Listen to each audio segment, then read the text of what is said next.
예, 오전 예배는 이제 우리가 추수감사주일로 그렇게 드렸는데, 이 오후 예배에도 이제 앞으로 우리가 더 큰 영광을 하나님께 돌려드리기 위한 마음으로 이제 이 말씀을 전해드리고자 합니다.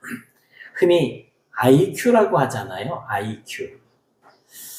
사람이 어떤 사물이나 현상을 이제 이해하고 또 어떤 환경에 대응하는 그런 지적 능력 혹은 지능이라고 이야기를 하는데, 이 지능을 검사해서 수치로 나타낸 것을 지능지수라고 이야기합니다. 흔히 이제 IQ라고 이야기하는데요. 그래서 이 수치가 높으면, IQ가 높으면 머리가 좋은 사람이라고 합니다. 그래, 우리나라에서 전 세계에서 가장 IQ가 높은 사람이 있더라고요. 276이래. 276. 어마어마하지 않아요? 그 유명한 아인슈타인도 200인데 그보다 더 높아요. 근데 그 사람이 지금 미국에서 신학을 공부하고 있대요. 이제 대단히 좀 멋진 그런 목회자나 아니면 교수가 나오지 않을까, 신학자가 나오지 않을까 싶기도 합니다. 그런가 하면 EQ라고 하는 것이 있습니다. EQ라고 하는 것은 이제 감정을 다스리거나 어떤 감정을 이해하는 그런 능력을 수치로 나타내는 것인데, 흔히 감성지수라고 이야기합니다.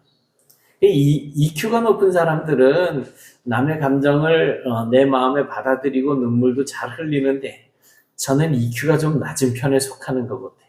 눈물을 잘 안 흘려요. 뭐 가끔 흘리기는 하는데 하품할 때. IQ가 높은 사람들은 수학 문제를 빨리 잘 풉니다. 그리고 어떤 논리적인 것들을 잘 이해를 하는 반면에, EQ가 높은 사람들은 다른 사람들의 기분을 잘 파악해서 이제 갈등을 부드럽게 이렇게 조절을 해나가는 그런 능력들이 있다고 합니다. 그러니 안에 IQ 높은 사람들도 있어야 되겠지만 EQ가 또 높은 사람들도 있어야지 되겠죠. 그래서 이 IQ와 EQ 둘 다 중요한데, 우리가 더불어서 이렇게 살다가 보면 뭐 IQ 높아서 싸우는 그런 사람들도 있을 것이고, EQ 때문에 EQ가 좋지 못한 사람들이 오해를 해서 뭐 이렇게 다투는 그런 경우들도 많이 있을 수가 있습니다. 그래서 더불어서 사는 그런 사회에서는 이 머리만 좋은 사람 말고 감정적으로 다른 사람들을 잘 수용할 수 있는 이런 사람들이 더 필요한 시대가 되어가고 있는 것 같습니다. EQ가 높은 사람이 다른 사람들을 이끌어가는 지도력도 좀 더 뛰어나고, 또 협동심을 잘 이끌어내고 갈등을 해결하는 등 인간관계에 있어서 그것이 아주 큰 장점으로 작용되기 때문에 IQ 높은 사람보다는 지금 더불어 살아가는 이런 사회에서는 EQ 높은 사람들이 훨씬 더 필요한 그런 상황인 것 같습니다. 그런데 이 두 가지는 이제 보편적인 사람들에 해당되는 말이고요. 우리 예수를 믿고 하나님을 아버지라고 고백하는 이러한 사람들의 경우에는 뭔가 다른 한 가지가 더 필요합니다. 뭘까요? 오늘이 어떤 날이죠?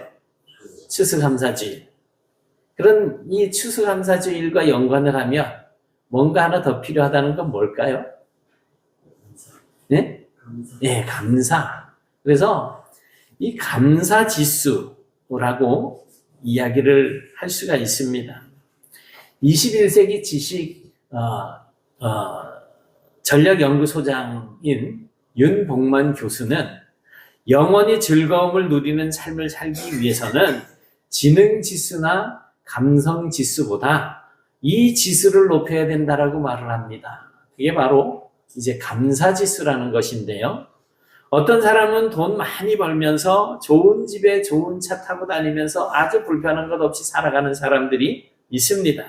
그런데 그런 사람들이 아무런 불편함이 없을 것 같은데 인생이 괴롭다라고 하소연하는 사람들이 참 많습니다.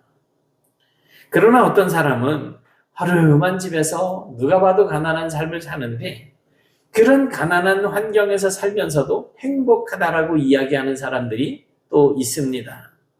무슨 차이가 있을까요? 오늘 읽은 말씀을 보니까 예수님께서 유월절을 앞두고 제자들과 함께 산으로 올라가서 이제 앉으셨는데 큰 무리가 예수님 앞으로 모여들었습니다. 이에 예수님께서는 제자들에게 우리가 이 사람들을 어떻게 먹일 수가 있겠느냐? 라고 물으셨어요. 아주 의미심장한 질문입니다. 그러자 이제 안드레가 빌립은 우리가 돈이 막 200데나리온도 부족하겠습니다라고 이야기를 하는데 안드레가 한 어린아이가 가지고 있었던 오병이어 떡 5개와 물고기 2마리 들어있는 그 도시락을 이제 보면서 주님 여기 한 아이에게 도시락이 하나 있습니다라고 그렇게 말씀을 드렸습니다. 그러자 예수님은 이제 사람들을 앉게 하시고 거기는 이제 잔디들이 이제 풀이겠죠. 지금 우리가 아는 그런 잔디는 아니었을 거예요. 그 잔디밭에 사람들을 이제 두루두루 이렇게 짝지어서 앉게 하시고 빵과 물고기를 들고 축사를 하십니다. 축사. 예수께서 떡을 가져 축사하신 후에 라고 이렇게 말씀을 하고 있습니다.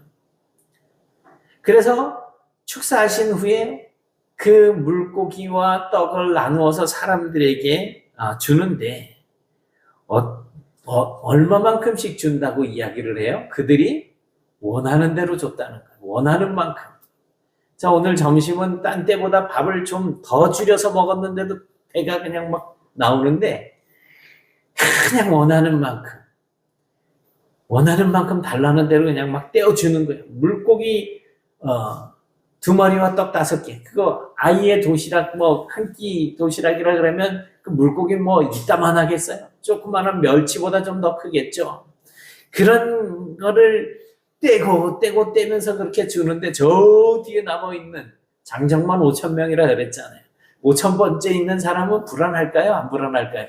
저렇게 떼어주면 나는 먹을 게 어디 있겠어? 이런 불안한 마음도 생길 수 있는 그럴 정도로 사람들이 원하는 대로 주셨다라는 것입니다. 그런데 여기서 축사하셨다라고 하는 이 말씀이 오늘 우리가 묵상해보고자 하는 말씀입니다. 유카리스테사스. 이거 이제 유카리스테라고 하는 유카리스테오, 이제 뒤에 꼬랑지가 붙을수록 이제 그 말 의미가 조금씩 달라져요. 근데 기본 뜻은 사라지지 않습니다. 보통 축사라고 하면 이제 축복과 감사라고 이야기를 합니다. 그걸 축사라고 이야기를 해요. 그 예수님께서는 축사하시고 난 이후에 한 어린아이의 한 끼분 도시락이 5,000명이 넘도록 그렇게 먹이고도 남았다라는 거죠. 얼만큼 남았다고 이야기해요? 12바구니. 여기서 축사라고 하는 이 말은 감사하고 나서 이런 의미로 이제 번역을 할 수가 있습니다. 축사하신 후에 그랬잖아요. 그러니까 감사하고 나서라는 뜻입니다. 그런데 이 감사라고 하는 이 말이 단어가 2개가 붙어서 하나가 된 거예요.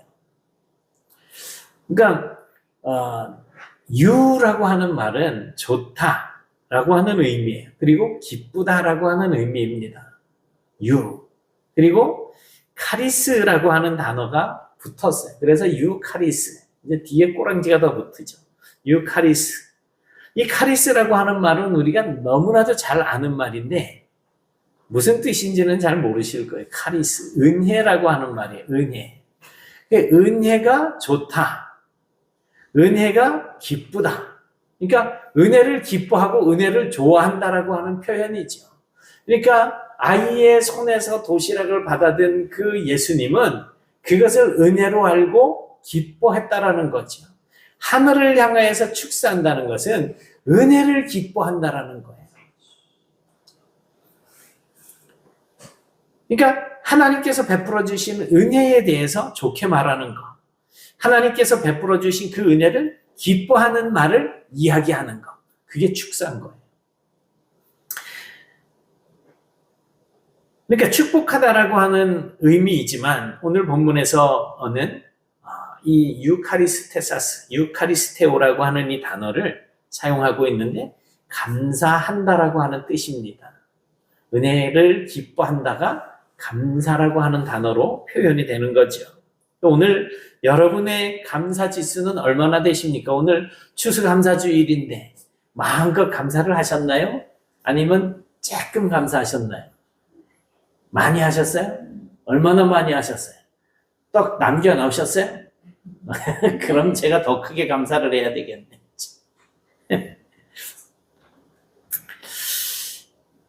그런데 오늘 말씀을 보니까 예수님께서 축사하셨을 때, 그러니까 뭐 하셨을 때? 감사하셨을 때 기적이 일어났다는 거죠. 기적이. 감사 뒤에 기적이 일어났어요. 예수님께서 축사하시니까 보리떡 5개와 물고기 2마리가 여자와 아이 외에도 5,000명이나 먹고 그 남은 부스러기만 해도 12바구니에 가득 찼다는 거죠. 12바구니에. 이 아이의 드림이 한 끼분, 도시락과 같은 요 조그마한 식량이 그 많은 사람들. 그러니까 아이가 가지고 있었던 아주 소소한 그 분량의 도시락이 예수님의 손에 들여졌을 때, 어쩌면 이 아이는 자기에게 하나님의 나라에 대한 말씀을 전해주시는 그 예수님께 지금 자기가 가지고 있는 전부를 드리는 거예요. 전부를 드리면서 감사를 하는 거예요. 예수님은 그것을 받아들고 또 하나님 앞에 감사를 드리고 있는 거죠. 감사에 감사가 꼬리를 무니까 기적을 나타나는 겁니다. 그리고 예수님은 그것을 받아들이고 감사 기도를 드리신 후에야 이 떡과 물고기를 떼어서 사람들에게 나눠주기 시작하셨습니다. 그렇다면 도대체 예수님께서는 어떻게 감사하셨길래 이런 기적이 일어날 수 있었을까요? 그저 형식적이지는 않았을 것입니다. 진심으로 하나님께 감사를 드렸겠죠. 어떻게 보면 너무 감사해서 이제 성경에는 예수님이 눈물을 흘리시면서 감사했다, 너무너무 고마워했다 이런 표현들은 없잖아요. 그럼에도 불구하고 그 조만한 아이 고사리 같은 손으로 드리는 그 도시락을 보면서 너무너무 감격하셨을 거예요. 어쩌면 눈물까지 흘리셨을지도 모르겠죠. 그리고는 이제 축사를 하시는 거예요. 아버지, 여기 이 아이가 드린 도시락이 있습니다. 이 고사리 같은 손으로, 이 작은 손으로 드린 이 물고기 2마리, 떡 5덩어리입니다. 엄마 손을 붙잡고 와서 이 잔디밭에서 철없이 뛰어다니는 이 어린 아이가 이 광야가 어디라고 어른들과 함께 나와서 종일토록 아버지의 말씀을 듣습니다. 그리고 배가 고파서 혼자 먹고 싶은 그런 마음이 없지 않았을 것인데 이것을 제 손에 드렸습니다. 저 아이의 손을 축복하시고 이것으로 말미암아서 여기에 모인 모든 사람들이 하나님의 영광을 보고 하나님께 영광을 돌릴 수 있도록 축복해 주옵소서. 이렇게 기도하지 않았겠습니까? 예수님의 말씀을 듣고 감사하는 마음으로 드린 이 아이의 헌신에 예수님이 감동하셨고 그 기도를 들으신 하나님께서도 감동을 하셨기에 이런 기적이 일어날 수 있었지 않았을까, 그런 생각이 듭니다. 여기서 우리가 알아야 할 교훈이 있습니다. 감사 지수가 높으면 기적이 일어난다는 거예요. 감사 지수가 높으면. 그래서 시편 50편 23절에서는 감사로 감사로 제사를 드리는 자가 나를 영화롭게 하나니 그의 행위를 옳게 하는 자에게 내가 하나님의 구원을 보이리라. 이렇게 말씀을 하고 계십니다. 그러면 어떤 기적이 일어났는지 우리가 본문을 통해서 한번 살펴보겠습니다. 이미 잘 아시는 말씀이니까 11절에 보니까 예수께서 떡을 가져 축사하신 후에 앉아있는 자들에게 나눠주셨대요. 예수님께서 감사하며 기도하실 때 떡과 물고기가 줄어들지를 않는 겁니다. 그 많은 사람들에게 나눠주는데 자꾸 생겨나는 건지 줄어들지를 않고 있는 건지 떼어내면 좀 그만큼씩 줄어들어야 되는데 계속 그만큼씩 있는 거겠죠. 그러니 나중에 12바구니 남았다는 소리가 나오겠죠. 원대로 가지고 갔으니까. 그렇게 감사하고 나눠주시니까 줄어들지는 않는데 무려 장정만 남자들만 5,000명이나 먹고 12바구니가 남았다는 겁니다. 더군다나 주님은 사람들이 원하는 대로 양껏 그냥 떼어주셨습니다. 이처럼 감사는 넘치는 기적이 있습니다. 그래서 고린도후서 4장 15절에 보니까 많은 사람의 감사로 말미암아 은혜가 더하여 넘친다라고 고백을 하고 있습니다. 한 사람이 감사하는 것과 10사람이 감사하는 것은 양적으로 차이가 있을 수 있을 것입니다. 그러니 우리는 기왕에 어떤 일에 대해서 감사할 때 이건 나만 알고 말지 이것보다는 그저 알려서 다 같이 감사할 수 있는 그런 모습들도 필요할 것 같습니다. 그리고 물질만 넘치는 것이 아니라 이 감사하는 마음도 넘쳐납니다. 어떻게 보면 감사는 불평하고 좀 비슷한 성질을 가지고 있어요. 불평이 많은 사람들은 어떻게? 입만 열면 뭐가 나와요? 불평이 나오는 거예요. 그리고 불평하는 사람 옆에 있는 사람들은 전염이 돼. 같이 불평을 하게 돼요. 그러니까 불평이 무서운 것은 한 사람이 불평을 하기 시작하면 다른 사람들도 불평하게 되고 또 다른 사람들이 불평하게 돼서 이 공동체 전체가 불평 가득한 그러한 장소가 될 수가 있다는 것입니다. 그래서 이스라엘 백성들이 광야에서 불평한 죄로 말미암아서 불뱀에게 물려서 이제 멸망을 당하게 되잖아요. 많은 사람들이 죽습니다. 이건 뭘 이야기하느냐 하면 불평하면 망한다는 거예요. 망한다는 거예요. 어떤 일이든지 간에 자꾸 불평만 이야기하다 보면 그 영혼이 쇠해지고 결국에는 멸망의 길을 걸을 수밖에 없습니다. 그래서 갈라디아서 5장 15절에 보니까 만일 서로 물고 먹으면 피차 멸망할까 조심하라 라고 말씀하고 있습니다. 그래서 헐뜯고 불평하고 비난하고 이런 일을 하지 말라는 거예요. 같이 망한다는 거예요. 같이. 똑똑한 척 하지 말라는 거예요. 짐승들도 어때요? 강아지도 고양이도 지 싫어하는 사람들은 금방 알잖아요. 와서 이쁘다 그냥 맨날 와가지고 머리를 들이대고 고양이도 원래는 고양이는 사람하고 이렇게 친근한 짐승은 아닌데도 자기한테 잘해주는 사람한테는 가요. 먹이주는 사람한테 가고 들고양이들도 그렇게 경계를 하면서도 자기한테 먹이주는 사람한테는 간단 말이에요. 짐승들도 칭찬을 들으면 좋아합니다. 하물며 사람이야 어떻습니까? 우리가 서로 좋은 점을 발견하면 칭찬해주고 그렇게 칭찬을 해주다 보면 우리 사람 살아가는 이 사회가 점점 더 아름다워질 수밖에 없지 않겠습니까? 하나님이 어떤 분이신 줄 안다면 우리는 하나님 앞에서 무조건 감사하는 삶을 살아야 됩니다. 이와 같이 하나님이 예수님 안에서 우리에게 어떤 은혜를 주신 줄 안다면 날마다 감사하고 날마다 찬양하는 삶을 살아야 합니다. 그럴 때 하나님께서는 우리에게 넘치는 기적을 베풀어 주실 것입니다. 또 11절에 보면 물고기도 그렇게 그들의 원대로 주니라. 떡도 주고 물고기도 주는데 그들의 원대로 나눠줬다는 거예요. 주님은 감사하시고 제자들은 나눠줍니다. 축사하시고 떼어서 제자들은 또 그 사람들에게 계속 퍼나릅니다. 이 감사라고 하는 말이 은혜를 기뻐하는 마음이라 그랬잖아요. 은혜, 카리스라고 하는 단어와 기쁨이라는 단어가 합쳐졌죠. 그래서 은혜를 기뻐한다라는 말이에요. 그러니까 기쁨은 나누면 나눌수록 점점 기쁨은 나누면 나눌수록 어떻게 된다고요? 네? 배가 된다 그래요. 그렇죠. 그러니까 두 명이 기뻐하면 4명분이 나올 거고, 4명이 기뻐하면 8명분이 나올 거고, 그죠? 배가 된다잖아요.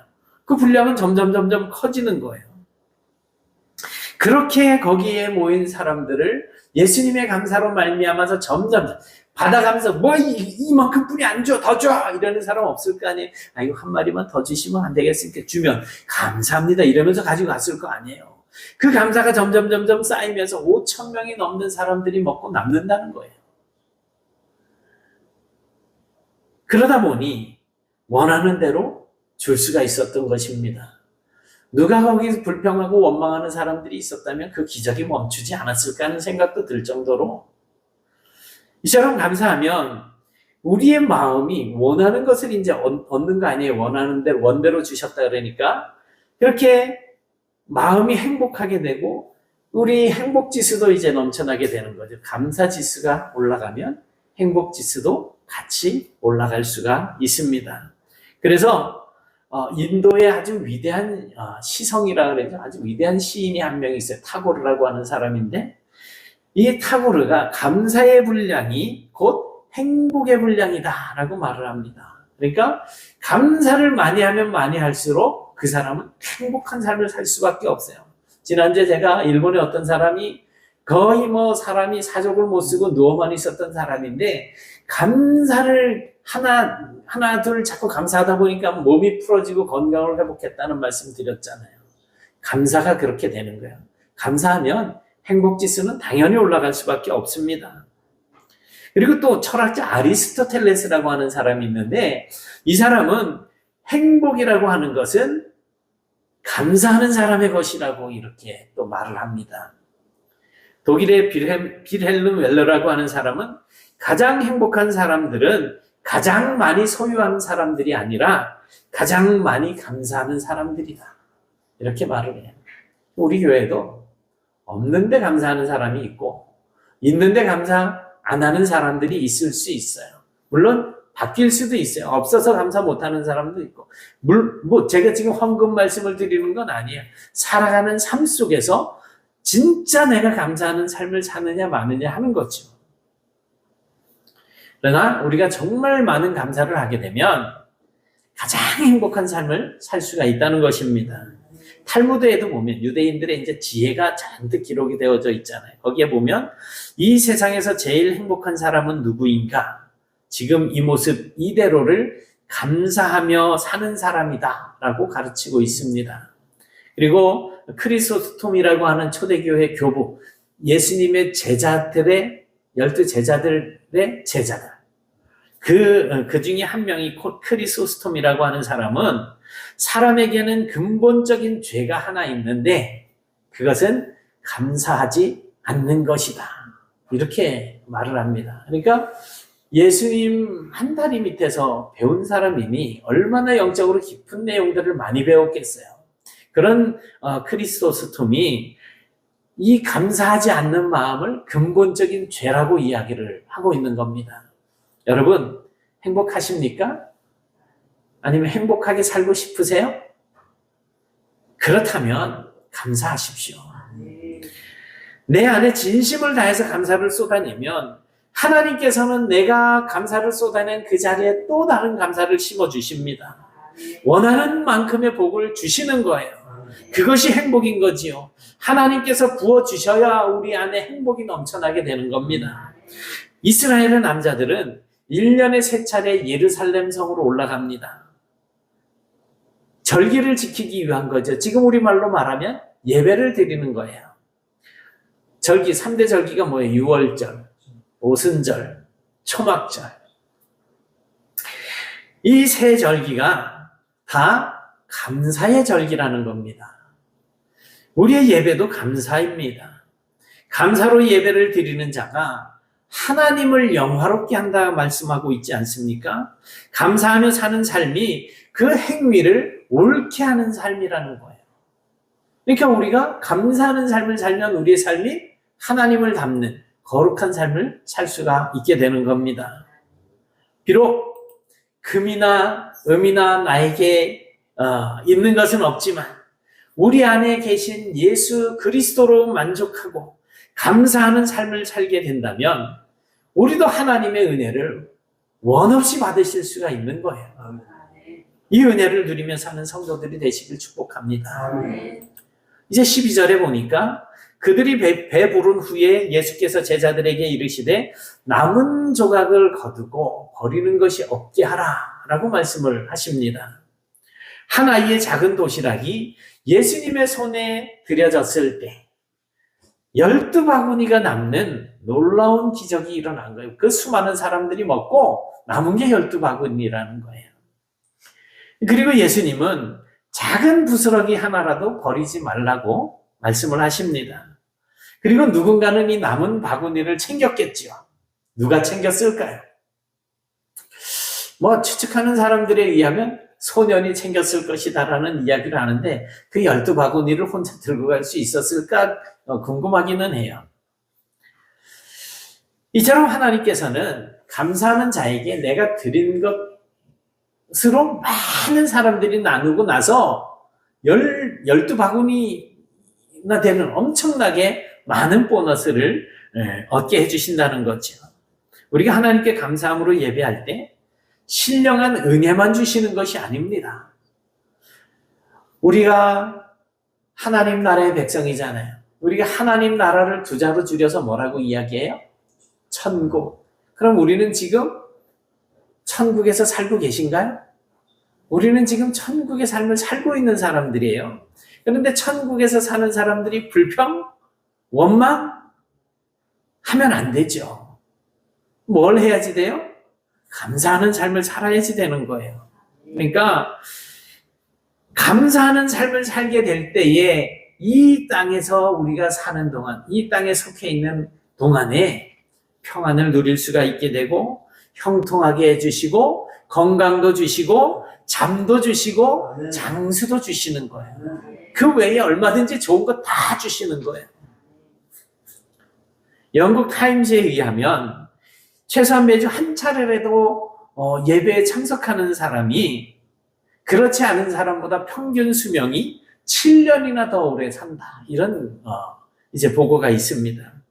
이 시편 90편 10절에 보니까 우리의 연수가 70이여 강건하면 80이라도 이렇게 이야기를 해요.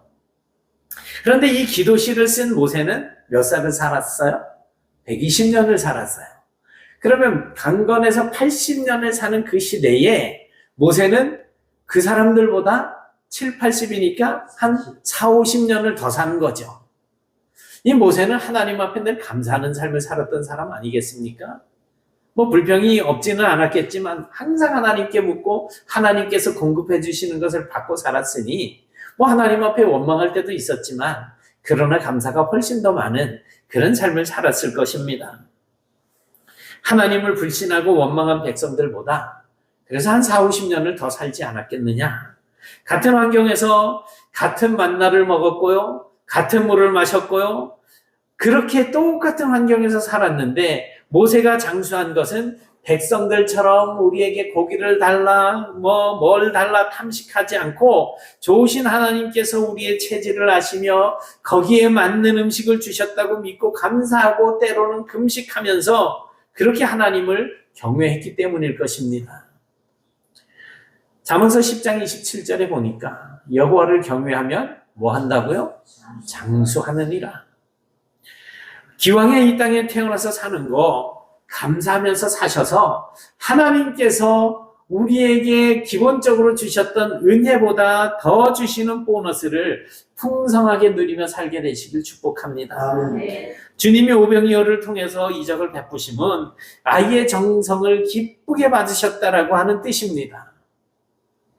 하나님께서 복을 주시려고 그러는 거지 부족해서 네 바쳐 라고 하시는 건 아니라는 거예요. 그래서 고린도후서 8장 12절에 보니까 같이 시작. 할 마음만 있으면 있는 대로 받으실 터이요 없는 것은 받지 아니하시리라. 무슨 말일까요?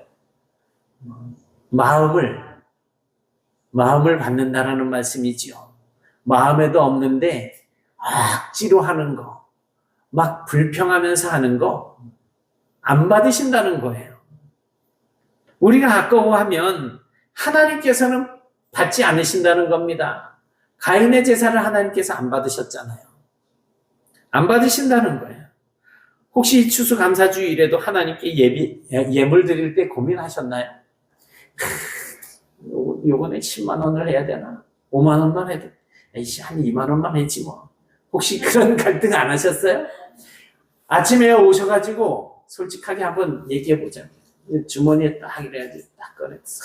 아이씨 잘 꺼내야 되는데 이거 1,000원짜리가 나와야 되는데 해가지고 넣는데 10,000원짜리가 쓱 들어갔어. 어머 아까워라 이거. 그러면 하나님이 1,000원 받고 9,000원 안 받으시는 거예요. 그렇게 생각을 해보셔요. 내가 하나님 앞에 기왕에 드리는데 감사하는 마음을 담아서 드리셔야 하나님께서 받으시고 하나님 은혜가 우리에게 계속적으로 부어지는 거죠.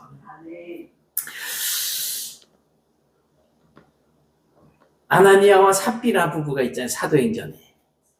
이제 막 초대교회 성도들이 자신들의 재산을 막 그냥 교회에다가 이제 막 드리는 거예요. 그래서 공동체 생활이 이제 이루어지는데 가난한 사람들은 교회 와서 얼마든지 먹을 수 있고 부자들은 가지고 와서 얼마든지 나눠줄 수 있고 이런 이제 생활이 이어지는 가운데에 아나니아와 삽비라도 우리도 다른 사람들이 하니까 우리도 좀 합시다. 그래서 밭을 팔았어요. 1억 원이 나왔어요. 야 1억 원 너무 큰데 5천만 원만 하지 뭐 5천만 원 갖다 숨긴 거예요. 성령을 숨겼다 그래가지고 아나니아가 죽고 그 뒤에 또 그 아내도 죽고 그냥 막 죽잖아요. 결국에는 우리가 그러한 기록되어진 말씀을 통해서 배우는 게 뭡니까? 아까워하면 하나님이 받지 않으신다는 겁니다. 물론 돈이야 교회로 뭐 이렇게 헌금함에 집어넣으면 뭐 교회 재정부로 돈이야 들어가겠지만 가인이 드린 예물처럼 하나님께서는 받지 않으신다는 거예요. 하늘의 상으로 기록되지 않습니다. 그래서 사도 바울은 이런 말씀을 디모데에게 전하고 있습니다. 같이 봅니다. 시작. 네가 이 세대의 부한 자들을 명하여 마음을 높이지 말고 정함이 없는 재물에 소망을 두지 말고 오직 우리에게 모든 것을 후히 주사 누리게 하시는 하나님께 두며 선을 행하고 선한 사업을 많이 하고 나누어 주기를 좋아하며 너그러운 자가 되게 하라. 이것이 장래에 자기를 위하여 좋은 터를 쌓아 참된 생명을 취하는 것이니라. 아멘. 또 고린도 후서 9장 9절에도 시작. 기록된 바 그가 흩어 가난한 자들에게 주었으니 그의 의의가 영원토록 있느니라 함과 같으니라. 아멘. 우리는 하나님 앞에 썩고 없어질 재물을 드리지만 하나님께서는 받으시고 하늘의 영원한 복으로 바꾸어서 쌓아주신다는 겁니다. 그뿐만 아니라 자손 대대로 형통하게 해주십니다. 그래서 시편 37편 25절 26절 보니까 이렇게 말씀합니다. 시작. 내가 어려서부터 늙기까지 의인이 버림을 당하거나 그의 자손이 결식함을 보지 못하였도다. 그는 종일토록 은혜를 베풀고 꾸어주니 그의 자손이 복을 받는도다. 아멘. 우리가 하나님 앞에 드리는 것으로 나만 복을 받는다라고 생각하지 마세요. 제가 오늘 네트교회 여러분들 앞에서 이렇게 말씀을 전할 수 있는 이유가 저는 우리 어머니의 기도 덕분이라고 생각을 합니다. 매일 새벽마다 가서 둘째 목사가 됐는데 하면서 얼마나 기도를 많이 하셨겠어요. 지금은 사람도 알아볼 수 없는 그런 상태에 계시지만 그 기도의 씨앗 때문에 제가 이 자리에 서서 여러분들에게 말씀을 전할 수가 있는 것입니다. 마찬가지로 여러분들이 자녀를 위해서 기도하고 축복하는 그 모든 것이 그 자손들이 복을 받는 것이고 여러분들이 하나님 앞에 감사하는 그 감사의 삶을 통해서 자손들이 복을 누리게 되는 것입니다. 여러분, 아이의 헌신과 예수님의 감사에 5,000명이 먹고도 12바구니가 남았습니다. 그러므로 이제는 우리가 입으로만 감사하고 물질로만 감사하는 것이 아니라 나를 사랑하고 예수를 내어주셔서 그 은혜 가운데서 영원한 구원과 영광까지 주신 하나님을 생각하시면서 마음 중심을 다하고 또 이 정성을 다하고 그렇게 하나님께 감사하는 삶을 사는 성도가 되시길 바랍니다. 그래서 우리의 감사로 말미암아 하나님께서 기뻐하시고 또 우리와 함께 하시고 우리의 삶의 은혜가 넘치고 하늘의 영원한 상으로 갚아주시는 그러한 복된 삶을 사는 성도가 되실 수 있기를 주님의 이름으로 축원합니다. 사랑의 하나님, 감사합니다. 오늘 저희들이 하나님의 은혜 가운데 이제 이렇게 모여서 주를 예배하고 또 이렇게 감사에 대한 말씀을 묵상하게 하시니 감사합니다. 이제는 저희들이 날마다 하나님 앞에 감사하는 삶을 살아갈 수 있도록 도와주시옵소서. 비록 부족하고 비록 없고 비록 연약하고 그래서 할 수 있는 것 없지만 그러나 우리 안에 계시는 하나님께서 모든 것을 공급해 주심을 믿고 감사하며 하나님의 그 은혜 가운데 저희들이 서로 감사로 예배하고 영광 돌리는 삶을 통하여서 우리 네트교회가 더욱더 주님 은혜 가운데 든든하게 서가고 또 많은 성도들이 이곳에 모여서 더 큰 감사로 예배하고 영광 돌리는 복된 장소가 될 수 있도록 도와주옵시며 우리 성도들 가정들마다 복을 주셔서 감사가 끊임없이 나타나는 복된 가정들이 되게 하여 주시옵소서. 예수님 이름으로 기도드리옵나이다. 아멘.